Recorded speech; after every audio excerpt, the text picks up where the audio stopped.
រាល់ពេលបងគេងកិនរូបអូនក្រុមវេលា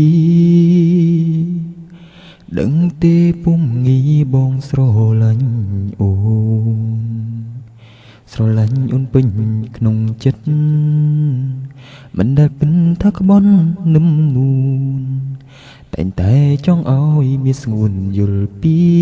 ចិនបងដឹងថាស្ងួនក៏មានចិត្តលឺបងតែស្រងនួនល្អមិនអាចហាមាត់ស្ដីព្រោះអូនជានារីម្នាក់ដែលស្មោះត្រង់នឹងប្រពៃណីជាមួយភាពជាស្ត្រីធ្វើឲ្យអូនពិបាកថាហេតុផលនេះហើយដែលបងសម្រេចហេតុផលនេះហើយដែលធ្វើឲ្យបងគិតមិនអាចស្រឡាញ់នារីផ្សេងក្រៅពី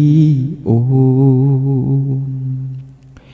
អារម្មណ៍ស្នេហ៍យ៉ាងណាក៏នៅតែគិតបារម្ភរូបវមិត្តគ្រប់នាទីជីវិតស្មើស្មងជីវ៉ាលុងត្រានឹងបងខ្សិនខ្សៃមេឃបាំងស៊ូអោបចរណៃលុងត្រាបងស៊ូហេតុផលនេះហើយដែលបងសម្រេច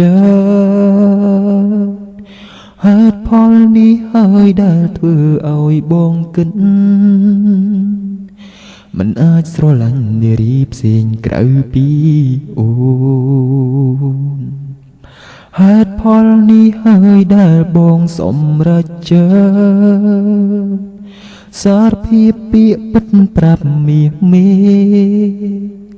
ឲ្យអូនយល់នៅទំហំក្តីស្នេហ៍បងមា